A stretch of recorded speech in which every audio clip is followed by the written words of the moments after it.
આગળ વાત કરીએ સુરેન્દ્રનગરની તો અહીંયા ગરમીએ માત્ર જનજીવનને જ નહીં પરંતુ પશુઓ અને પક્ષીઓને પણ અસર કરી।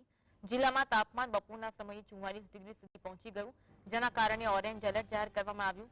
આ હીટવેવની સ્થિતિમાં પક્ષીઓ અને પશુઓ માટે હીટસ્ટ્રોકના બનાવો વધી રહ્યા છે, જેને પગલે તેમની સુરક્ષા માટે વિશેષ વ્યવસ્થા કરવામાં આવી।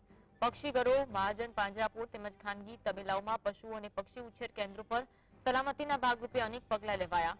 પક્ષીઘરોમાં કુલર મૂકવામાં આવ્યા, જેથી પક્ષીઓને ગરમીથી રાહત મળી શકે। આ ઉપરાંત શહેરીજનોએ પણ સ્વયંભૂ પહેલ લઈ પોતાના ઘરની છત પર પીવાના પાણીના કુંડા મૂક્યા અને શેરીઓમાં ચાટની વ્યવસ્થા ઊભી કરી, જેથી પક્ષીઓ અને પશુઓને પાણીની કમી ન થાય।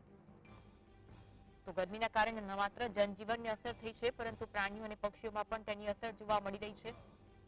પક્ષીઓ અને પ્રાણીઓ પર પણ ગરમીની અસર થાય છે અને સુરેન્દ્રનગરમાં જનજીવન બાદ પશુ અને પક્ષીઓની ખાસ તે લોકો માટે વ્યવસ્થા કરવામાં આવી। તાપમાનમાં વધારો થતા પશુ પક્ષીઓ માટે ખાસ અલગ અલગ વ્યવસ્થા કરવામાં આવી છે, કારણ કે સુરેન્દ્રનગર જિલ્લામાં હાલ હવામાન વિભાગ દ્વારા ઓરેન્જ એલર્ટ જાહેર કરવામાં આવ્યું છે।